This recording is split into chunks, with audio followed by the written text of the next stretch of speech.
राजकारण होत नाही सर. कुठल्याही पद्धतीचं चुकीचं राजकारण या ठिकाणी होत नाही सर. या ठिकाणी आता थोडक्यात तिरंगी आहे साहेब, तिरंगी म्हणत नाही मी तिरंगी आहे.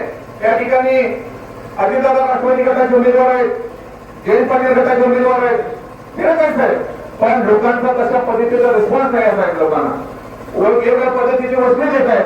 पण माझी तुम्हाला सर्वांना विनंती आहे, केंद्रामध्ये श्रीमंत आंबे साहेबांनी सांगितल्याप्रमाणे केंद्रामध्ये भाजपचं सरकार, राज्यामध्ये भाजपचं सरकार, कालच महानगरपालिका झाली सांगलीमध्ये भाजपचं सरकार, आपले नगराध्यक्ष डॉक्टर रवींद्र आले साहेब जत मध्ये नगराध्यक्ष ते भाजपचं सरकार, आणि आता ग्रामीण भागात शेवटची म्हणजे या ग्रामीण भागातली निवडणूक आहे.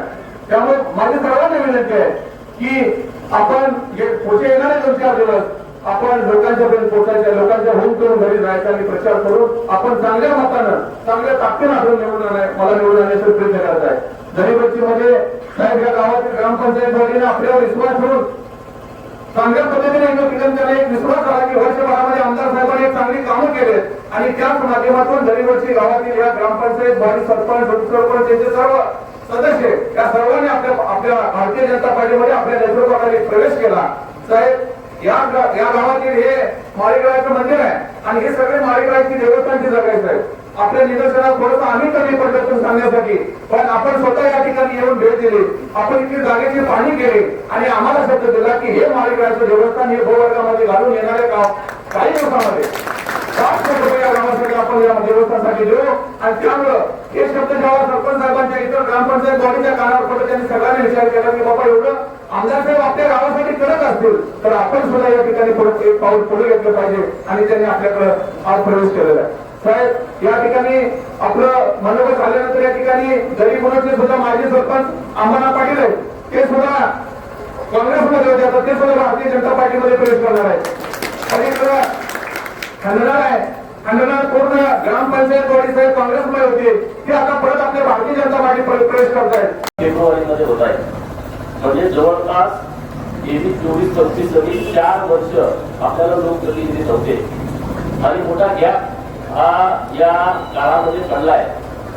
आणि आता आपल्याला जिल्हा परिषदेची निवडणूक लागल्या ताकदीनं तर आपण 9च्या 9 उमेदवार जत मधून कसे निवडून जातील याची काळजी घेण्याची आवश्यकता आहे. 9च्या 9, कारण समोरच्या लोकांना काही अजेंडाच नाही. समोरच्या लोकांना चालवणारी लोक वेगळी आहे. जे कोणी सांगलीत आहे, कोणी कडेगावात आहे, कोणी ईश्वरपुरात आहे, त्यांचे मालक जिल्हा आहे. आपला मालक कोणी जिल्ह्यात नाही. काय करतो कुठेच्या प्रवर्गाला नेता कोण आहे का जिल्ह्यात? काय तुमच्या गावात आहे का?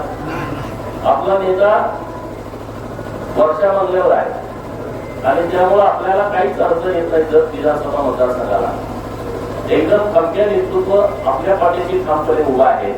त्यामुळे आपल्या भागाचा विकास करणं आपल्याला सोपं जातंय. लोकांनी विचार करण्याची आवश्यकता आहे. समोरच्या पार्टीच्या लोकांना तुम्ही मतदान काय करून देणार आहे? काय त्यांच्याला अजेंडा आहे? काय ते लोकांची कामं करणार आहे? काही करू शकत नाही. आम्ही काम करतोय ना, तुम्हाला आमदार केलंय आणि गेल्या वर्षभरामध्ये जे काही काम केले ते लोकांच्या समोर मांडलंय की बाबा हे काम आम्ही केलंय. तुमच्यात हिंमत आहे, तुम्ही गेल्या 30 वर्षात राजकारण करता, द्या लोकांना आव्हान द्या, सादर करा काय तुम्ही केलंय ते. 1 वर्षामध्ये तो पुढच्या वर्षीचा आव्हान आल्याच्या नंतर तुमचं डोकं फिरून जाईल विरोधकांचं. आमच्या झालेलं राजकारण नुसतं आडवाळी जिरवाजिरवी इथं जेव्हा त्याच्यामध्ये धंदा नाही. आज तालुक्यामध्ये पाण्याची अवस्था काय, किती निवडणुका झाल्या पाण्याच्या राजकारणावर. मी 2024च्या विधानसभेच्या निवडणुकीमध्ये तुम्हाला शब्द दिला होता की ही निवडणूक शेवटची असेल की परत दुष्काळ तुम्हाला बघायला मिळणार नाही. आणि आज मी तुम्हाला अत्यंत अधिकार मानिलं, अत्यंत जबाबदारीने सांगतोय. 2026च्या डिसेंबर महिन्यामध्ये संत तलावात पाणी सोडतोय. म्हणजे संत तलावात पाणी सोडते म्हणजे मागच्या सगळ्या गावाला पाणी येणार आहे. त्या नव्या सगळ्या गावांची नावं घेण्याची आवश्यकता नाही. काम एकदम युद्ध पातळीवर सुरू आहे. तिकडं कोळगिरी लाईनला सुद्धा आम्ही पाणी सोडतोय. जवळपास 18 पाझर तलाव आणि साठवण तलावामध्ये पाणी सोडायची व्यवस्था डिसेंबर अखेर आम्ही करतोय. आणि राहिलेल्या गावांना 2027च्या डिसेंबरमध्ये जत तालुक्यातलं एकही गाव असं राहणार नाही की ज्या गावामध्ये पाणी गेलं नाही. सगळ्या गावात देवभूमी जत गावाचं कॉपी टेबल बुक प्रकाशित केलं, तुम्ही बघितलं असेल, मुख्यमंत्री महोदयांच्या हस्ते प्रकाशित केलं. आणि येत्या अधिवेशनामध्ये माझी प्रमुख मागणी आहे, सरकारनं अधिकृतपणे जतला देवभूमी जत घोषित करावं रेकॉर्डवरती. आणि मी त्याचा पाठपुरावा करतोय की 100% त्यामध्ये यशस्वी होणार आहे. गरीबडची गटामध्ये मतमतांतर आहे, काही नाराजी आहे, तर सगळ्या लोकांना माझी विनंती आहे, कमळ चिन्ह आपला उमेदवार आहे, ना गोपीचंद ना सरदार पाटील, कमळ चिन्ह आपला उमेदवार आहे. कमळाला मतदान म्हणजे नरेंद्र मोदी साहेबांना मतदान, कमळाला मतदान म्हणजे देवेंद्र फडणवीस साहेबांना मतदान, कमळाला मतदान म्हणजे विकासाला मतदान, कमळाला मतदान म्हणजे विस्तारित पैशाल योजनेचं पाणी गावात आणण्यासाठीचं मतदान, कमळाला मतदान म्हणजे देवभूमी जत करण्यासाठी मतदान, कमळाला मतदान म्हणजे ऊसतोडीला माझे जाणारे मजूर त्यांना गावात काम देण्यासाठी मतदान, कमळाला मतदान म्हणजे उमदीमध्ये 2000 एकरात MIDC करण्यासाठी मतदान, कमळाला मतदान म्हणजे आपल्या या परिसरामध्ये जेवढी मंदिर आहेत आणि जिथं लाखो लोक येतात त्या मंदिराच्या विकासाला मतदान. बाकीचे विषय डोक्यात काढून टाका, किरकोळ वादविवाद तर सगळ्यांचेच असतात, परंतु निवडणुकीकडे गावातले भावकीतले पार्टीतले वादविवाद याच्याकडे बघूच नका. आपल्या तालुक्याला 50 वर्षात जे मिळालं नाही ते 5 वर्षात मिळवायचं आहे आणि ते मिळवण्यासाठी तुम्ही आमच्या सोबत राहा ही विनंती करण्यासाठी आलो. निवडणूक आहे, परत एकही ऊसतोड मजूर जत सोडून गाव सोडून दुसऱ्या गावात जाणार नाही. 27 नंतर एक पण माणूस जाणार नाही. 2 महत्वाचे विषय आपले संपले. तिसरा विषय महत्वाचा आहे, मी जेव्हा वर्षभर या मतदारसंघामध्ये फिरलो तेव्हा माझ्या ही बाब लक्षात आली की जत ही दुष्काळी भूमी नाही, जत ही देवांची भूमी आहे, जत ही देवभूमी आहे. आणि तुमच्या गावात सुद्धा 2 अशी मोठी मंदिर आहेत. एक सेपियाचं मंदिर आहे, परवा मला महालिंगाचं मंदिर आहे म्हणून गावातल्या लोकांनी सांगितलं, हे भैरवनाथाचं मंदिर आहे.